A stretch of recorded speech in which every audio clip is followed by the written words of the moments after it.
going to anyway, but I'm going to ask if I can do it to be nice. Okay, the question is, several of the candidates have mentioned that for East Knoxville it needs to generate jobs. And so the question is, how would you propose to do that, and how would you fund it? Ms. Ryder. I didn't hear the question. Oh, I'm sorry. It's okay. Several of the candidates have mentioned that for East Knoxville, we need to generate jobs. The question is, how would you propose to generate jobs, and how would it be funded? Okay, well, jobs are brought by private sector. So in the 4th district, we've added over 900 jobs in the time that I've been on council. One of the main concerns when I knocked doors here in 2017 was the East Mall that is now being redeveloped. The city is partnering with them on a bus stop to make sure there's transportation to get to those jobs for those who don't drive there. That's one way. The city can partner with things like bus stops, sidewalks, infrastructure, potentially TIFs or pilots. We haven't done those for that particular job site, but those are ways. You have opportunity sites over here you have to look for. For example, the old Stovers, when that's not tied up in a federal courtroom, that's a place for an opportunity. It could be a mixed-use development, it could be residential, it could bring jobs in there. Hopefully it would be more mixed use. The old Holiday Inn site is proposed to be and has recently been rezoned to commercial to bring in job opportunities there. In the 4th district, which includes the Strawberry Plains area, there's new jobs coming out there. Fraley Schilling, the city did a pilot with them for a jobs pilot with a clawback clause. They're bringing 102 office jobs with benefits. As we move this direction in towards the center city, you have to look for places where there are blighted or vacant properties to add the jobs. So the city is ready and willing to work with that. There's the facade grant program to help get buildings ready to be used. There's negotiations with employers like Amazon or Fraley Schilling or Axel Logistics. And those are ways that we're willing to work with employers as they come to the district to bring jobs. Thank you, Ms. Ryder. Mr. Palmera.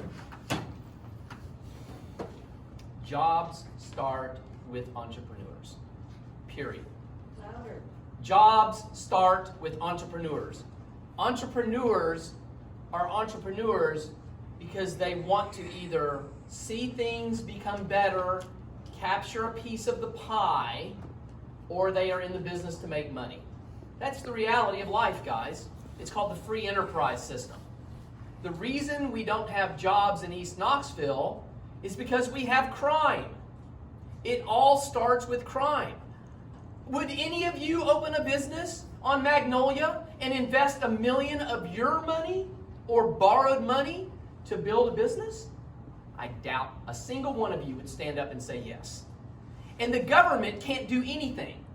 The government can't do anything except they could create a culture, a level of leadership that bridges the gap between entrepreneurs and the economy and where we are and what we need. We don't have enough reaching across the table and driving people into the area. I bet you we could gather 20 entrepreneurs in the area, combined, get them all involved together, and come in one fell swoop, take a whole segment of East Knoxville and resurge it, just like we did Market Square in downtown 15 years ago. What's it going to take? It takes people like me that were willing to take a risk and walk away from West Knoxville and come downtown, which, by the way, I love. I would never leave downtown Knoxville, ever. It's the best move I ever made. It takes leadership.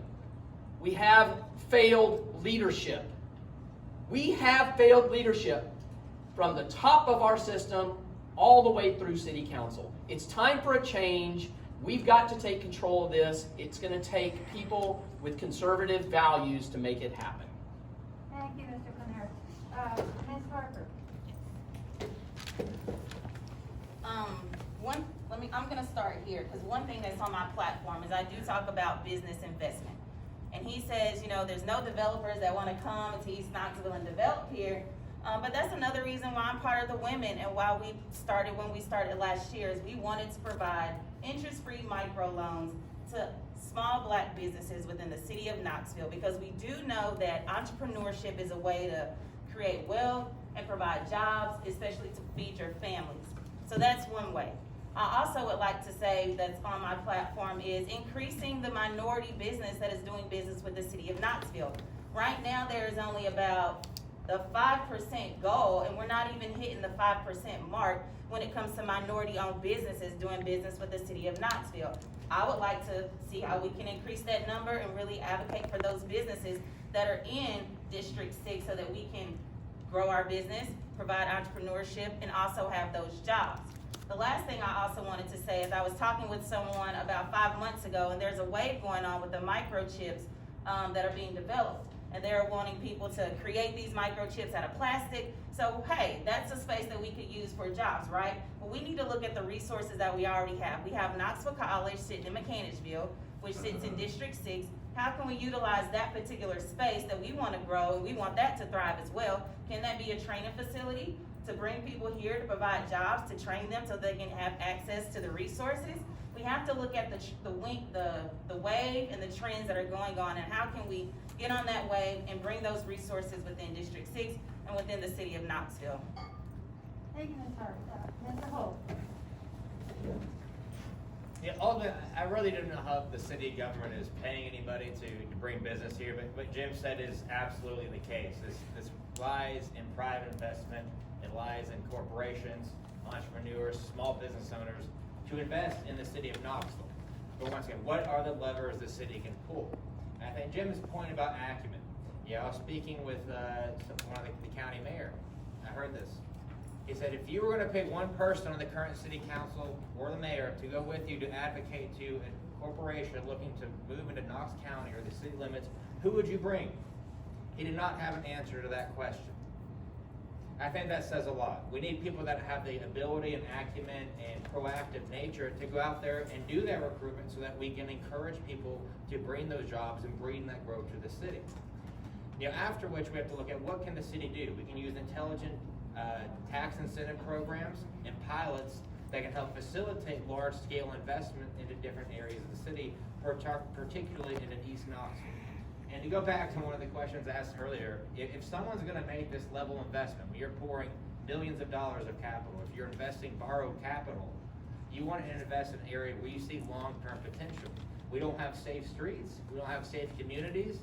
People aren't going to do that. We need to address the underlying causes of why people aren't willing to invest, and then after that, recruit and incentivize people to make that investment within the city. And I think that's how we move forward. Thank you, Mr. Holt. I'm going to